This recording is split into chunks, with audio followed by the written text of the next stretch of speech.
So Sam, do you think you could draw a 24-page comic book in 24 hours?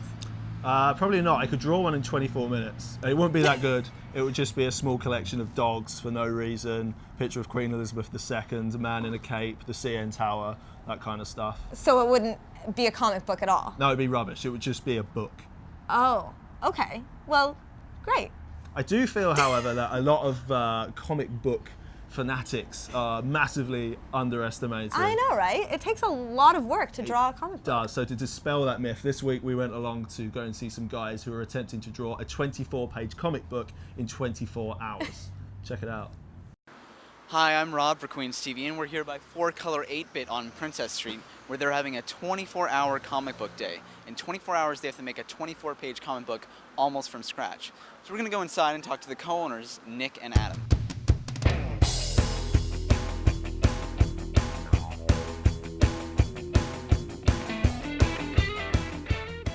Let's talk about the store first. How did the store come to be? Did you guys found it together? What year was it? In 2003, my best friend Mark Lestuc and I were drinking at the Brass, and we were watching coverage of E3. E3 is the big electronic entertainment expo that's held every year in LAX. The cool thing about it is that it's industry only. You have to have an invitation, you have to be invited to go.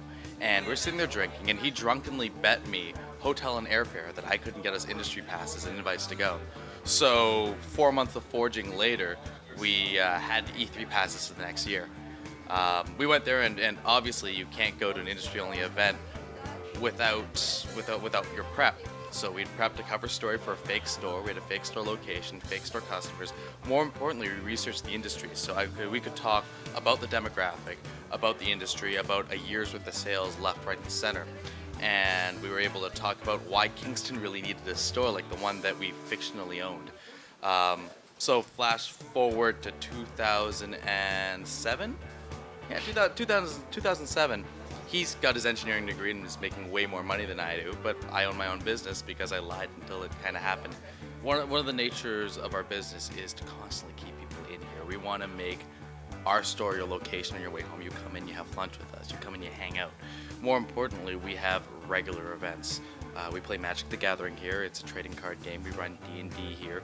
We have regular video game events. We just had our last art gala exhibit with the art of Kim Sokol, one of the participants in 24 Hour Comics Tonight. And we do comic book signings. We've had Laura DeSouza and Ryan Somer in here from Blind Fair Entertainment. And yeah, it's all about having fun. Another major event that occurs on a yearly basis is Free Comic Book Day, which is an industry day to push the idea of comics for everyone. And so quite a few different companies create comics at a drastically reduced cost to stores, and the stores hand them out for free. Our average demographic is aged somewhere between the ages actually 16 to 32. And you take a look at downtown Kingston, 80% of foot traffic's right in our demographic. I mean, you think about it for a second. I have RMC down there, St. Lawrence up there, Queens back there, and then I have, 6 surrounding high schools? I mean, it's fantastic, the skew Kingston has to its demographic during the school year. Okay, so let's talk about the 24-hour comic book event, which is happening right here. It's an international event. Simultaneously happens in a bunch of stores. Can you give a brief summary of it? Sure. Basically, it originates from a dare by Scott McCloud, creator of Understanding Comics, that he looked at the industry and noticed that comic creators are taking too long, and he knew that given a challenge, artists would be able to do a comic a lot faster.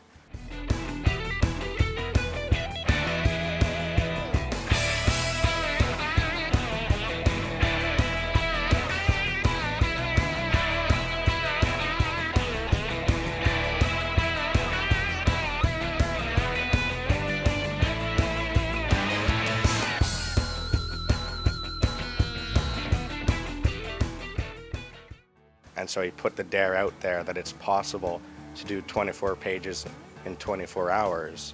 And it was taken quite seriously by top tier creators. And so it became quite noticed. And so it kind of snowballed as to quite a few, enough creators were out there doing it that Comics Pro looked at it and recognized that they could make an international day and put it to stores and locations to hold the event and then send in the results of it, and they'd publish a yearly anthology. And it's gotten quite popular and it's held internationally. Thousands of stores and locations hold it year-round. So what's your comic about? It's about this boy who was born with a pancake flipper for a left hand, and how he goes through life dealing with having a pancake flipper for a left hand, and he wants to win the girl of his dreams, but she's engaged to another man, and he can flip pancakes, but the other guy can't. Doing it with my friend Aggie over here because she wanted me to do something about a geologist superhero, and I vetoed that. And now we're just doing a comic about all the dumb superhero ideas we can come up with. Geologist superhero, Canada Goose Woman, Helium Man with the power of the elements.